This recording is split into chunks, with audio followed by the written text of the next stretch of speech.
even though it was only a 2-month suspension of all oil supplies to the United States, it was enough to cause a swift and disruptive effect on America's domestic life and economy.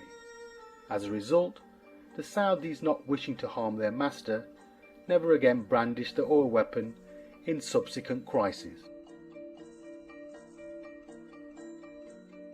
In return for the Saudis' deliberate ineffectual opposition to Israel, America has continuously promised the family protection as rulers of Saudi Arabia.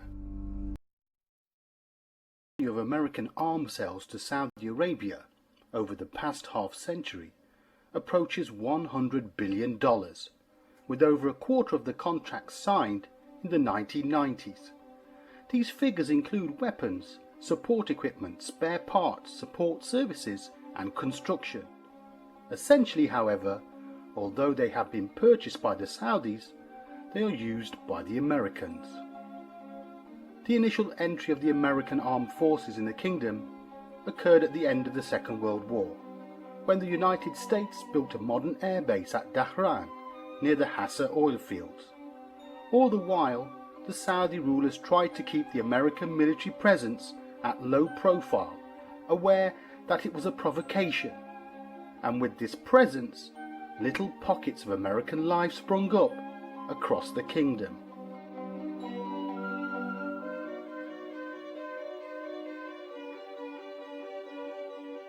However, arms sales, like that of so many to Muslim countries, were not without their conditions and limitations. President Carter's sale of advanced F-15 fighter aircraft in 1978 was only approved under conditions that limited their range and offensive power because of fears that they could tip the regional balance against Israel. Initially, President Reagan's sale of military equipment was only to help the Saudis guard against attacks on their oil installations. It included military aircraft, refueling tankers and air-to-air missiles. When Israel raised strenuous objections to the sale, the packages were scaled down and special restrictions placed on the use of the aircraft. The ultimate act of dependency came in the 80s, when under American instruction the Saudis signed the Nuclear Non-Proliferation Treaty, effectively forswearing any nuclear ambitions. United States arms trade with Saudi Arabia increased dramatically throughout the 1990s. Of a total of $14.5 billion in contracts signed, $6.1 billion preceded the First Gulf War. American military presence also increased further.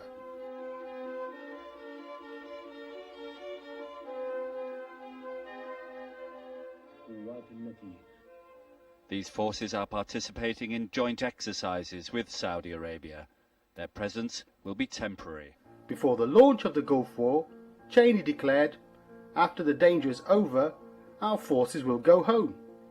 But Western forces have remained in the kingdom, even in the absence of any formal agreement on their status. Instead, they informally established themselves under the pretext of the dual containment of Iran and Iraq, particularly enforcement of the no-fly zones. America had complete autonomy, often mounting large air raids from Prince Sultan Air Base upon Baghdad, without even providing prior notice to the Saudi government.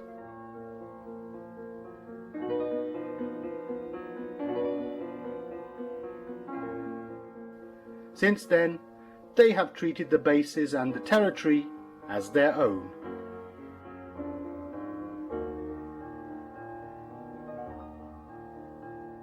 Subsequent arm packages worth tens of billions were designed to permit the rapid deployment of the United States ground forces from Saudi in the event of any Middle East hostilities that threaten American interests. These large arms sales and the Gulf Wars have also helped keep American defense contractors' production lines open and have been quite significant for the US balance of trade.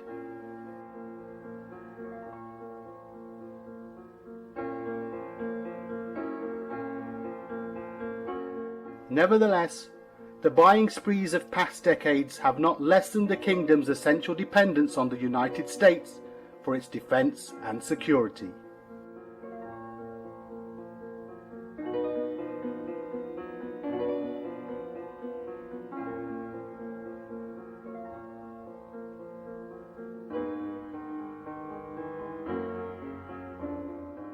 During the 2003 occupation of Iraq, Saudi Arabia secretly helped the United States, allowing operations from at least 3 air bases, permitting special forces to stage attacks from Saudi soil, and providing access to cheap fuel.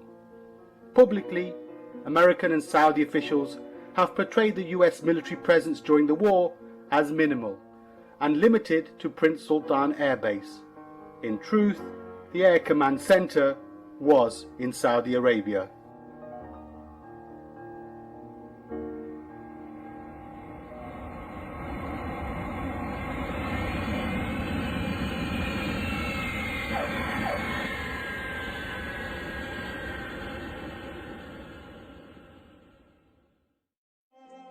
Corrupt regimes plague the Muslim world, and like most other Muslim rulers, the Saudis have never had the interests of the people at heart. When not servicing the needs of their masters, their next most important concern has been to rob Arabia of its revenues. The Al Saud clan has lived in extreme luxury. Fahd alone boasted at least 12 royal palaces, ranging from the $2.5 billion Al Yamima Palace complex in Riyadh to a cottage 4 times the size of the White House in Marbella, Spain.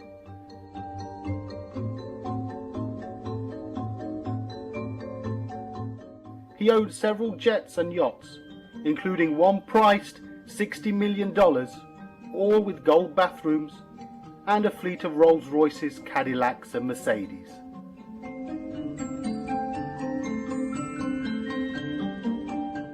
In the meantime, the income of the average Saudi citizen fell from $14,600 per annum in 1982 to $6,800, and unemployment among those who have already left school hovers around 25%. The gap between the tiny ruling minority and the people is stark. While one Saudi princess flies her hairdresser from Europe first class and pays him $5,000 a cut, in Hafr al-Batin, 50 kilometers from the Kuwaiti border, 60,000 people are living in shacks with no electricity, sewerage, and only minimal food.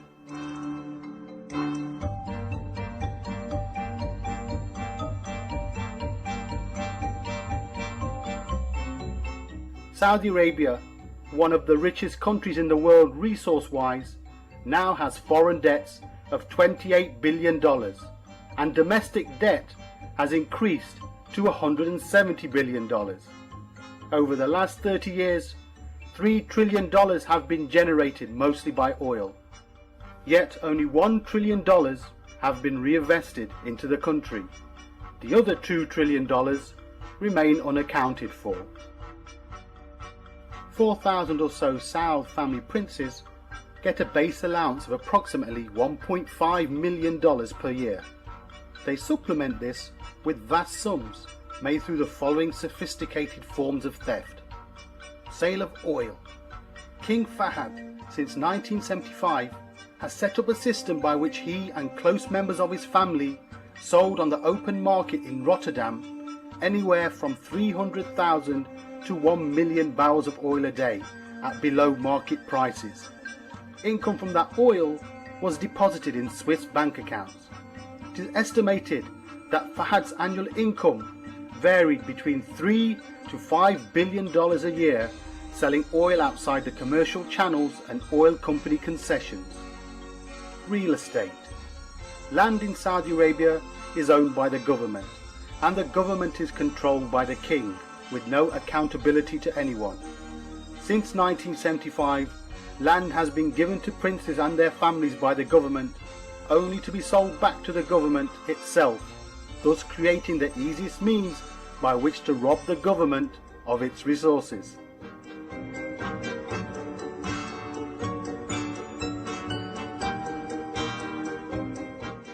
contract fixing. Kickbacks on commercial and defence contracts is the third method used by the House of Saud to pilfer money. It is believed that every contract signed in Saudi Arabia has some form of kickback and commission.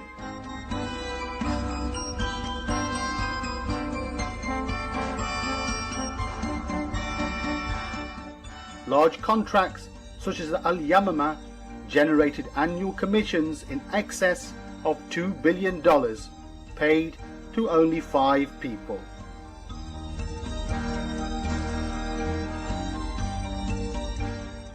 Like a giant parasite, the US administration has also assisted in exhausting Saudi Arabia of its amassed financial reserves, totaling $121 billion. All this in less than a decade, and the Saudis now have to resort to establishing credit lines with the US government. This huge strain has been placed on the kingdom's banking system due to the fact that the 9,000 members of the royal family use these funds as their personal bank accounts, and most of these loans still remain uncollected. The National Commercial Bank remains drained, and one American official ironically called the unpaid loans the biggest black hole in the Saudi economy.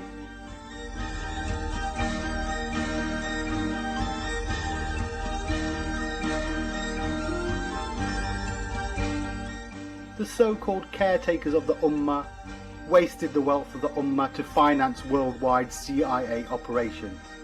As the New York Times reports, Washington relies on Riyadh for a host of favours, from discreet cajoling of its Arab neighbours to covert financing of CIA operations conducted through the CIA or the Pentagon, financing more than $1 billion to the CIA for its operations around the world. America's multinational corporations have also benefited greatly from the limitless spending of the Saudis.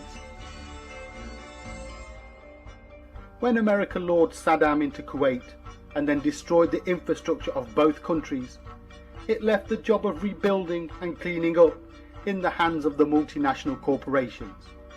AT&T, for example, rebuilt the telephone lines of Kuwait and is now monopolizing it.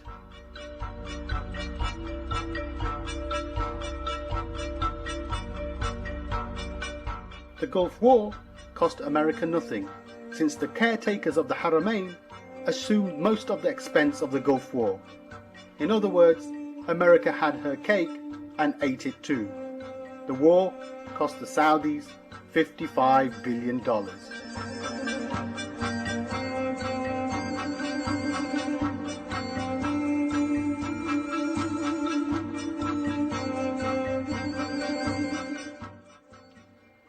King Abdullah worked closely with the late King Fahd in implementing the policies of Saudi Arabia, both external and internal. So I cannot imagine that there will be any particular change in that policy, but rather a continuation. With Abdullah assuming the kingship in August 2005, the tempo of reform to appease the West may accelerate.